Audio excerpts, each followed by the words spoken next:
1서에서 3서까지 합해도 겨우 7장, 7장이거든요. 근데 그만하면 꽤 오래 한 거죠. 네. 내년 1월까지는 이제 강의 시작 안 하려고 그러고요, 새로운 거. 이제 1월 첫 주부터 새로운 강의를 하게 될 텐데, 아직 뭘 할지 결정을 못 했습니다. 여러분들이 어떤 것이 좋을지 추천을 해주시면요, 거기에 더해서 우리 교회에 필요한 말씀이 어떤 것일까 기도하면서 잘 생각해서 제 멋대로 결정하도록 하겠습니다. 그래도 추천하시면 더 해서니까 하십시오. 뭐 저런 건 하지 마시고 이사야서 같은 거 그걸 시작하면 이제 은퇴할 때까지 해야 됩니다, 제가. 그래도 한 짧게는 1년, 길어봤자 한 3년에 끝날 수 있는 걸로 이렇게 추천을 해주시면 제가 잘 고려해 보도록 하겠습니다. 오늘 이제 요한 3서 마무리하는데요. 이 요한 3서가 우리가 마무리하는 절이 이제 3절이에요. 근데 3절이 중에서 13절과 14절은 요한 2서에서 12절에서 보았던 내용과 내용도 문자적으로도 의미로도 거의 흡사합니다. 그래서 그거 참고하시면 됩니다. 요한 2서 12절에서 여러분들이 들었던 말씀 다 기억나시죠? 대답하세요. 기억나시죠? 네, 그 말씀 참고하시면 되고요. 그리고 이제 15절 말씀 가지고 요한서신 전체에 대한 마무리를 같이 한번 해보려고 합니다. 여러분, 요한서신을 하면서 가장 많이 들었던 단어가 어떤 것이었을까요? 여러분, 요한서신 전체 1년 동안이요. 사랑 하나 나왔고요. 그 다음에요. 잘 안 들려요. 복음, 네, 2개 나왔습니다. 그리고요. 진리 맞습니다. 여러분들 설교 잘 들으시네. 딱 3개. 복음, 진리, 사랑 제가 적어왔는데 이 복음, 진리, 사랑 이게 제가 요한 1, 2, 3, 4 하면서 가장 많이 드렸던 말씀이고 가장 여기서 우리들에게 하고 싶은 말씀이기도 합니다. 요한 1서의 핵심은 뭐였냐면 당시에 굉장히 빠르게 확장해 가고 있었던 영지주의 등의 이단에 맞서서 예수 그리스도만이 우리의 유일한 복음의 진리가 되신다라는 것을 가르치고 싶은 겁니다. 그들과 맞서서 진리를 지켜내야 되겠는데 그 진리를 지켜내는 방법이 무엇이냐면 하나님의 계명을 지키는 것이었고요. 그 하나님의 계명을 사라지고 있다, 지키고 있다라는 것이 분명하게 증거로 나타나는 것이 무엇이었냐면 사랑이었습니다. 이 진리와 사랑의 관계에 대해서 가장 잘 설명해주고 있는 요한 1서 말씀이 3장 18절에서 19절까지의 말씀입니다. 자녀들아, 우리가 말과 혀로만 사랑하지 말고 행함과 진실함으로 하자. 이로써 우리가 진리에 속한 줄을 알고 또 우리 마음을 주 앞에서 굳세게 하리니. 왜냐하면 하나님께서는 사랑이시기 때문에 그 사랑이신 하나님의 진리를 살아갈 때는 이렇게 드러날 수밖에 없다는 겁니다. 그래서 하나님께 속한 사람은 사랑하는 겁니다. 그리고 사랑해야 그가 진리에 속해 있는 것이다 라는 것을 누구라도 그렇게 말씀 속에서 우리는 인정할 수 있게 된다는 겁니다. 그렇게 편지를 보내는데 요한 2서로 가면요, 그럼에도 불구하고 여전히 교회 안에 이단들은 깊숙이 들어와요. 그러니 요한은 그들에게 이렇게 가르칩니다. 너희들 단호하게 그들을 피해라. 그리고 그들을 이기기 위해서는 너희들이 처음 들었던 복음, 예수 그리스도의 복음 안에 거하는 것 외에 다른 것들은 받아들이지 말아라. 그리고 그렇게 권면하면서 그렇게 애쓰는 성도들을 칭찬하는 말씀이 요한 2서 말씀입니다.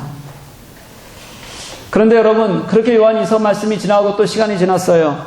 그럼에도 불구하고 시간이 지날수록 교회는 더 어려움에 빠지는 교회들이 더 많아졌습니다. 요한 3서의 배경이 되는 이 가이오가 속한 교회를 보면 교회를 어렵게 만드는 사람들이 이제는 교회를 장악하는 세력이 되었습니다. 그들이 다수파가 되었다는 뜻입니다.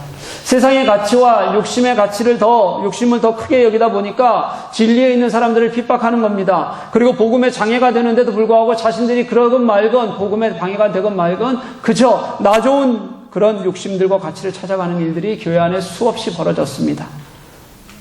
어쩌면 한국의 일부 교회들, 지금의 교회들을 보는 것 같은 느낌일 겁니다. 그러니 교회가 얼마나 힘들겠습니까? 그렇게 교회를 어렵게 만드는 사람들이 이 다수를 차지하고 있다는 것이 교회가 얼마나 혼란스러운 일이겠습니까?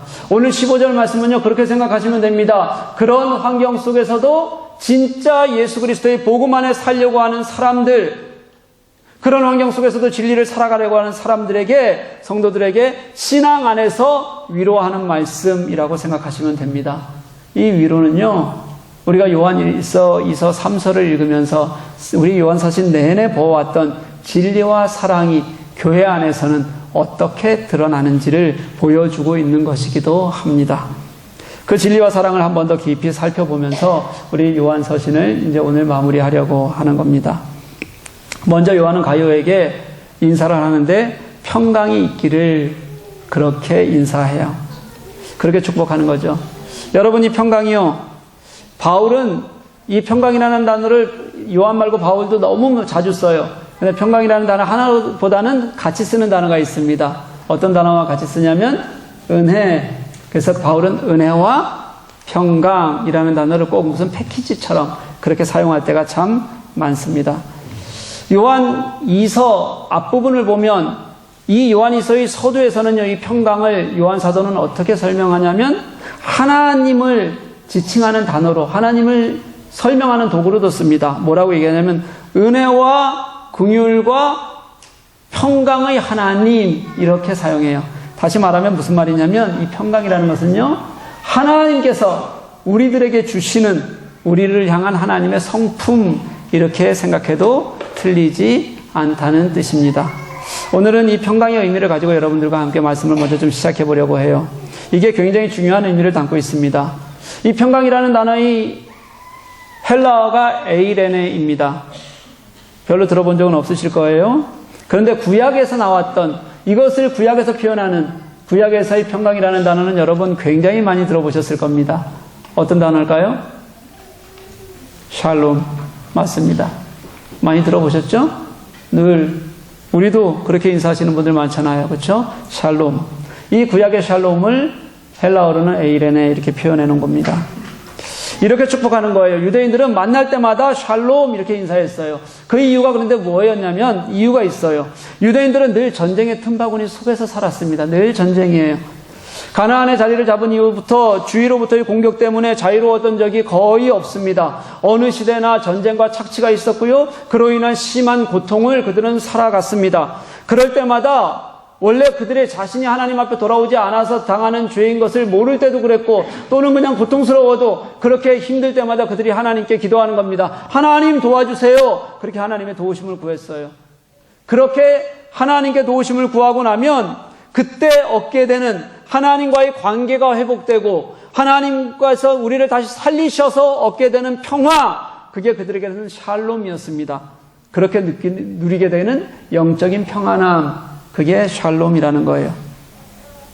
이 샬롬이 신약에서는 에이레네라고 부르면서 어떻게 변이가 되냐면 예수 그리스도를 통한, 예수 그리스도의 구원을 통해서 얻을 수 있는 평안이라는 의미로 교회에서는 사용하게 됩니다. 예수님께서 우리 죄를 위해서 값을 치르셨어요. 그리고 우리의 구원을 이루셨습니다. 그 구원을 이룬 사람들은 지금 우리가 가지고 있는 우리들의 이 삶 안에 그냥 매여 사는 것이 아니에요. 주님이 우리를 위해서 하신 그 일 때문에 누리는, 구원을 누리는 자들로서의 평안이 우리들에게 있다는 거예요. 그것을 평강이라고 그렇게 표현하는 거예요. 그래서 바울은 늘 은혜와 평강을 같이 사용하게 되는 겁니다. 여러분, 은혜가 뭐라 그랬어요? 은혜를 제가 여러분 한 100번 정도는 설명했죠? 뭐라 그랬어요? 네? 크게요. 자격 없는 자에게 주시는 하나님의 선물. 처음 들어본 것 같아요? 네, 은혜는요, 자격 없는 자에게 주시는 하나님의 선물이라고 말씀드렸습니다. 우리는 구원받을 만한 아무런 자격이 없는 사람들이에요. 그냥 두잖아요? 그럼 우리 스스로는 어떤 방법도 없어서 그냥 하나님과의 관계가 단절된 영적 죽음을 맞이할 수밖에 없는 그런 존재가 우리 인간입니다. 그런 우리를 아무런 조건 없이 당신의 십자가 죽음으로 우리를 살려내신 거예요. 하나님이 이 땅에 오셔서 고난과 고통을 받으시면서도 그 아픔 가운데서 죽으시는 그 놀라운 사건이 자격이 없는 우리들을 위한 것이었다. 그래서 아무 자격 없는 내가 그것을 받은 것이라서, 그래서 그것을 우리가 한마디로 표현할 수 있는 방법은 은혜다라고 밖에는 표현할 수 없는 것, 그게 우리의 구원이라는 뜻이에요. 그보다 더 큰 은혜가 어디 있습니까? 그러니 평강은요, 그 은혜를 경험한 사람들만이 얻을 수 있는, 그 은혜를 마음에 품고 있고 감격할 수 있는 사람들만이 얻을 수 있는 또 하나의 선물입니다. 요한이 평강이 있을지어다 그렇게 얘기하잖아요. 그러면 유대인들은 예전에 하나님과의 관계를 떠올리며 그분이 우리들에게 어떻게 이 어려움에서 우리를 구원하실까를 생각했다면요, 신약의 기독교인들은 평강이 있을지어다 라고 얘기하면 주님께서 나를 위해 하신 그 은혜 때문에, 십자가 은혜 때문에 감격하고, 그리고 그 누리는 감사가 있어서 그 감사 때문에 내 마음의 즐거움을 갖는 것, 그게 우리의 평강, 성경이 말하는 평강이라는 뜻입니다. 요한이 그렇게 인사하는 겁니다. 평강이 너희들에게 있을지어다. 지금 너희가 아무리 힘들고 어려운 환경에 있어도, 가이오가 사실은 그렇거든요. 그런 가이오에게 힘이 되고 위로가 되고 그리고 일어설 수 있는 능력이 되는 인사를 건네는 거예요. 네가 예수 그리스도의 은혜를 알지 않냐? 그 구원이 나에게 어떻게 예수 그리스도를 믿는 믿음 하나로 내게 주어졌는지 그 안에 있는 감격을 알아라, 위로받아라, 그리고 일어서라. 이렇게 인사하는 게 오늘 평강이 있을지어다 인사하시는 그런 요한의 인사라는 겁니다. 이 평강은요, 여러분, 그리스도인에게서만, 그리스도 공동체 안에서만 서로가 서로에게 주고받을 수 있는 그런 인사입니다. 예수 안에서만 그 의미를, 그 십자가 은혜를 깨달은 사람만 그 의미를 온전히 깨달을 수 있고요. 그래서 예수가 나의 구원되심을 아는 것을 기뻐하는 가운데 얻을 수 있는, 서로에게 줄 수 있는 깊은 하나님의 사랑의 언어라는 뜻이에요.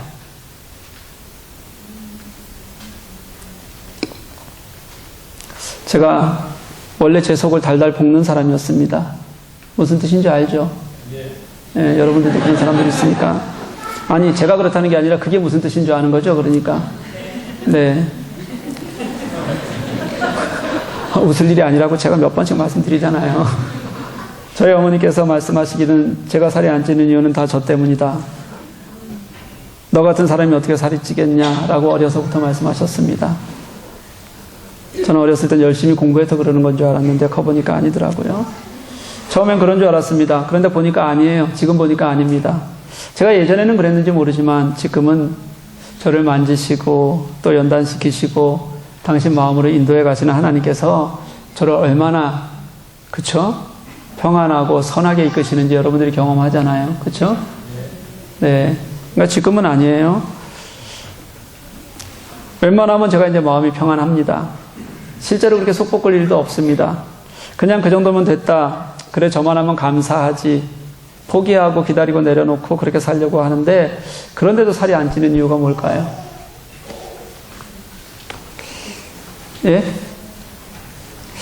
제가 성격 때문이 아닌 건 이제 분명해졌잖아요. 여러분이 보시기에도, 그쵸? 그러면 이제 제가 가만히 생각해보니까 관계 때문인 것 같아요. 관계. 뭐냐면 저는 뭐 일이야 뭐 제가 하면 되는 거고, 뭐 안 되면 안 하면 되는 거고요. 근데 관계는 같이 해야 되는 거잖아요. 그쵸? 같이 해야 되는 건데, 조금만 어려워도 너무 힘이 들어요, 관계는. 그래서 관계가 조금만 어려움이 생기고 마음에 힘든 일이 있으면 살이 빠진다는 게 분명한 것 같습니다. 그럼 제가 살이 빠진 건 누구 때문이란 뜻이에요? 제가 왜 이렇게 길게 설명해요? 누구 때문이요? 저요? 왜요? 이분들이 말씀을 제대로 이해를 못 하시는 분들이네. 네. 저 때문이라고 하고요. 제가 예전에는 하여튼 속을 달달 볶는 사람이었어요. 뭐든지 잘하고 싶었습니다. 그리고 완전히 잘 해내고 싶었습니다. 그렇게 해서 하나씩 이루어가는 일에 익숙해 있습니다. 저는 뭘 포기하거나 결국은 실패해 본 적이 별로 없습니다. 그래서요. 처음엔 실패해도 어떻게든 해내는 사람이었습니다. 그래서 하나씩 얻잖아요. 그렇게 해서 얻으면 성취감이 있어요. 그리고 기쁨도 있습니다. 근데 그게 정말 잠시예요. 정말 잠시. 그리고는 또 힘겨운 겁니다. 그 다음 걸음이 또 힘겨워요. 이루어가려고 할 때마다 이루어가는 하나하나가 어떻게 그렇게 힘든지 모릅니다. 그런데 지금은 아니에요. 제가 굉장히 많은 평안을 가지고 살아갑니다. 솔직히 말하면 뭘 이루겠다는 생각이 별로 없습니다. 뭐가 되고 싶은 게 제 개인적으로는 하나도 없습니다. 겉으로 무엇인가 남기고 싶다는 게 이제는 하나도 없어졌습니다. 내가 어떻게 보일지에 대해서 관심이 별로 없습니다. 제가 스스로 어떻게 보일지에 대한 관심이라면 프랑크푸르트에서 그래도 목사로 살아가고 있는데 혹시라도 나 때문에 예수 믿는 사람들을 방해하지 말아야지, 복음을 가리지 말아야지, 이게 제가 생각하는 전부입니다. 그러다 보니까 늘 마음에 은혜가 있습니다. 은혜가 있으면 평안하기 마련입니다. 감사하거든요. 좋거든요. 감격이 되거든요. 그래서 제가 여러분들에게 늘 말씀드리는 겁니다. 이제 요즘 저의 관심은 오로지 하나님께서 우리 교회를 어떻게 건강하게, 우리 교회를 어떻게 깊은 하나님의 은혜 가운데 하나님의 은혜를 사는 삶으로, 그렇게 공동체의 모습으로 우리 교회를 세워갈 것인가, 거기에만 제 관심이 있습니다. 조금 더 돼도 괜찮습니다. 그렇지만 저는 게으르지 않을 겁니다. 힘들어도 괜찮습니다. 포기하지 않을 겁니다.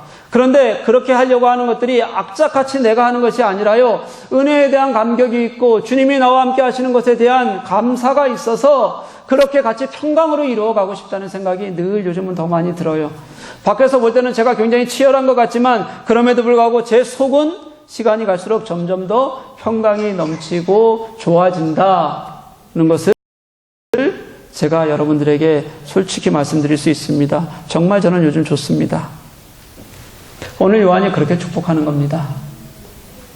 그 어려운 환경 속에서도 예수 그리스도 때문에, 그 은혜로 인해서 자격 없는 자에게 우리들에게 주신 그 놀라운 은혜, 그 선물이 결국 너를 평안하게 할 수 있지 않을까, 있을 것이다. 그 은혜를 내가 누리면서 살기를 원한다. 내게 그 평강이 있기를, 예수 그리스도로 너가 그렇게 평안하기를, 그렇게 기도하는 겁니다. 사랑하는 교회 여러분, 오늘 성경이 우리들에게 말씀하시는 진정한 평강으로 우리가 서로가 서로에게 인사할 수 있기를 간절히 소망합니다. 요즘 우리 교회에 어려운 분들 참 많습니다. 아픔이 있고요, 실망이 있고요, 내가 어쩔 수 없는 진짜 굴레 때문에 몸부림치시는 분들도 있습니다. 다 포기하고 싶어 하시는 분들도 있습니다. 어떤 분은 그러세요. 아침에 눈을 안 떴으면 좋겠다라는 마음으로 하루하루를 살아간다고요. 그러니 얼마나 고통스럽겠습니까? 그런 우리가 서로에게 하나님의 평강을 인사할 수 있는 저와 여러분들 될 수 있기를 소망합니다. 여러분, 세상적인 권면, 내가 만들 수 있는 멋진 문장들, 그런 거 말고요. 교회 다니면, 내가 예수 믿으면 진짜 예수 그리스도 때문에 얻는 그 깊은 하나님의 은혜를, 그 하나님의 평강을 우리가 서로 깊이 인사할 수 있었으면 좋겠습니다. 여러분, 그래야 되지 않겠습니까? 그래서 우리가 예수님 때문에 고통을 이기고 아픔을 이기고, 때로는 우리가 세상을 눈으로 볼 때면 불가능할 것 같았던 내 삶의 질곡을 어떻게 이겨나갈 수 있는지를 한번 같이 경험해 보았으면 좋겠어요. 은혜를 알고요, 그 안에서 누리는 위로와 평강이 있으면, 진짜 평강이 있으면 그게 하나님이 내게 주신 에이레네다. 우리가 그걸 한번 같이 누려갔으면 좋겠다는 거예요. 그 에이레네 평강이 저와 여러분 모두에게서 누군가에게 축복할 수 있는 인사가 되고, 그리고 우리 모두가 또 누군가로부터 그런 축복을 받아 누리는 그런 삶을 살 수 있기를 주님의 이름으로 간절히 축복합니다. 그리고 이제 마지막 인사가 두 가지예요. 그중 처음은 여러 친구가 너에게 문안한다, 이렇게 말하고요. 그 다음은 너의 친구들의 이름을 들어 문안하라, 그렇게 얘기해요. 너의 친구가 너에게 문안한다.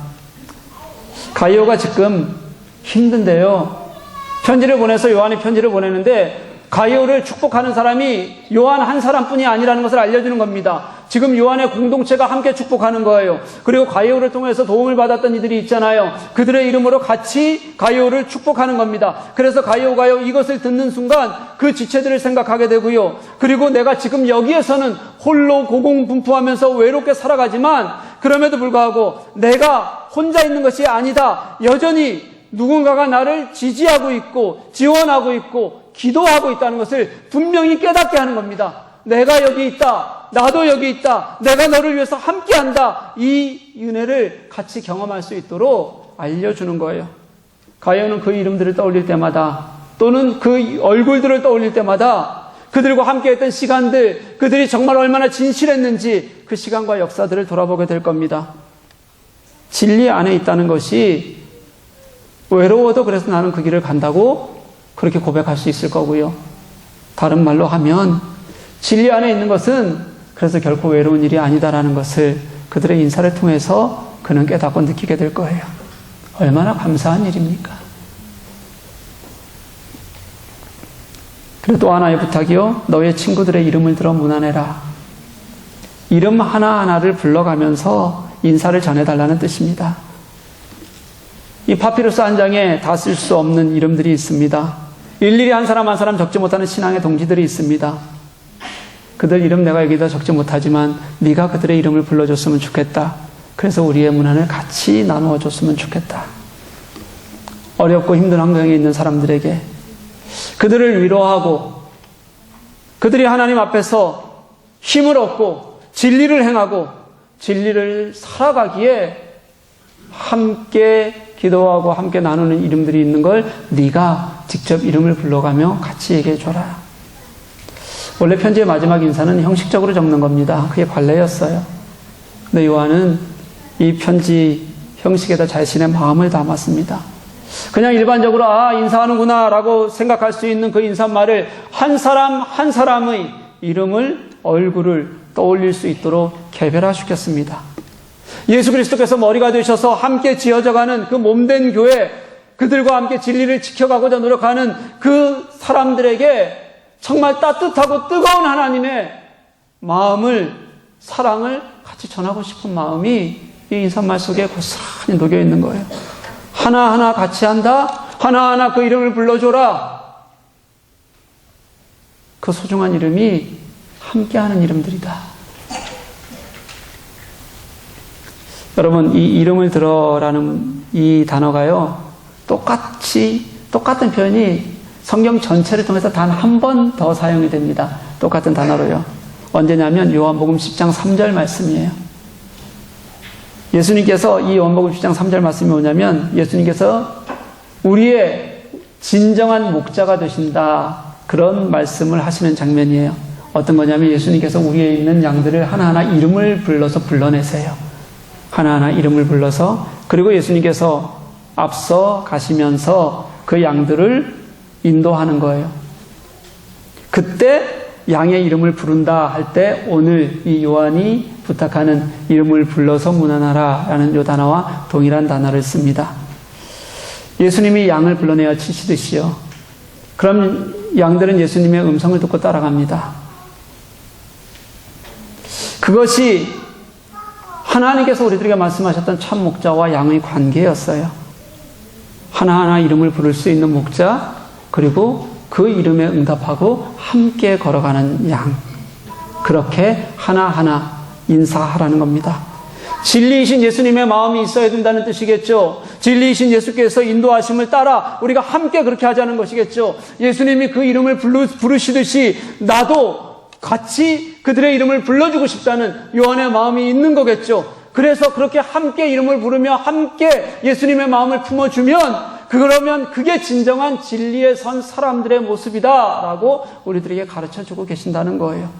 여러분, 이 마지막 인사는요, 요한 서신이 왜 진리와 사랑을 말하는지에 대해서 이 요한 서신 전체가 그 주제로 이루어져 있는지를 이 마지막 말씀 속에서도 우리들에게 잘 보여줍니다. 복음의 진리는 흔들리지 말아야 됩니다. 흔들리는 것이 아닙니다. 그런데 이것이 신자들의 삶 속에서 흔들리지 않을 수 있는 방법은 살아서 역사할 때뿐이라는 거예요. 예수 그리스도의 마음이 우리 속에서 분명히 감동되고 그 은혜가 살아있고 그렇게 역사할 때 그 복음은, 그 진리는 지켜지는 겁니다. 그걸 뭐라고 얘기하냐면 되면 예수 그리스도의 믿음의 공동체, 그렇게 말하는 겁니다. 다른 방법으로는 불가능합니다. 요한은 그렇게 외치고 있는 거예요. 너희들이 그런 복음의 공동체를 함께 살아갔으면 좋겠다. 저희 어머니가 이사를 합니다. 한 20년 홍대 바로 앞에 사셨거든요.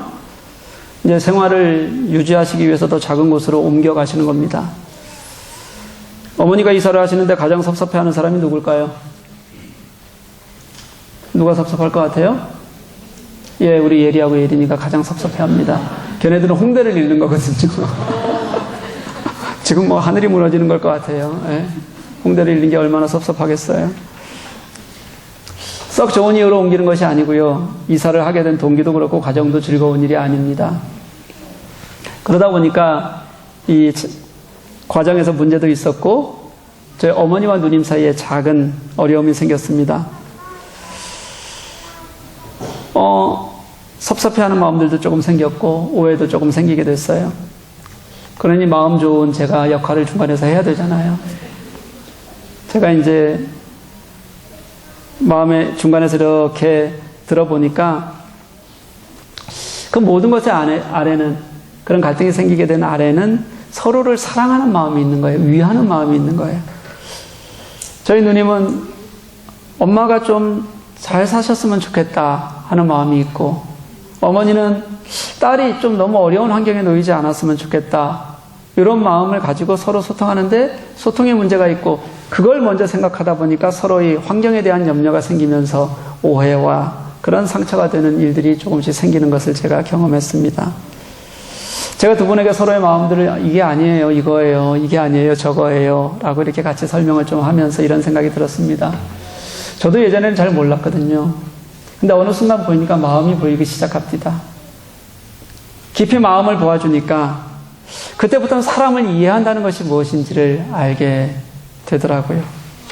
그 사람의 마음을 보아주기 시작하니까 사람을 정말 안쓰럽게 대해주고 깊이 만져주고 싶고 아픈 마음을 함께 품고 싶은 마음을 그렇게 계속 주시는 거예요. 제가 이번 일들이 이렇게 지나면서 그런 마음이 간절해졌습니다. 그래, 교회는 다른 게 없다. 진짜 예수 그리스도로만 보아야 한다. 교회는 진리의 눈으로만 봐야 된다.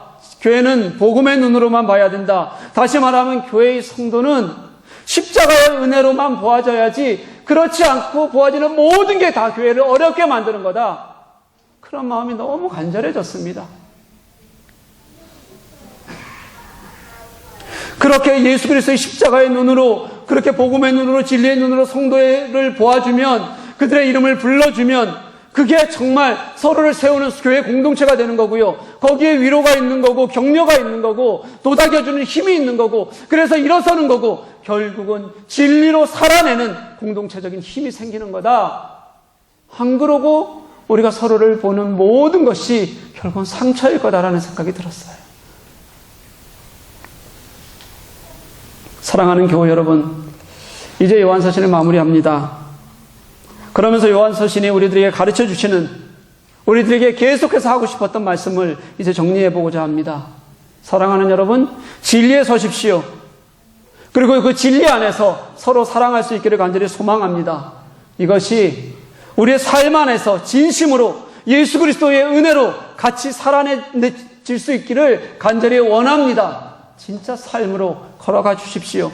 그리고 우리 모두가 각 사람 한 사람 한 사람이 우리의 이름을 부르고 계실 그 예수 그리스도의 마음으로 서로의 이름을 불러주고, 그 서로의 이름을 불러주는 것이 위로가 되고 힘이 되고 결국은 함께 지어져가는 공동체로 하나님이 사용하실 것을 믿고, 그렇게 삶으로 사라지는 진정한 교회 공동체가 되게 하십시오. 그렇게 하나님께서 우리를 붙드시고 인도해 가실 것입니다.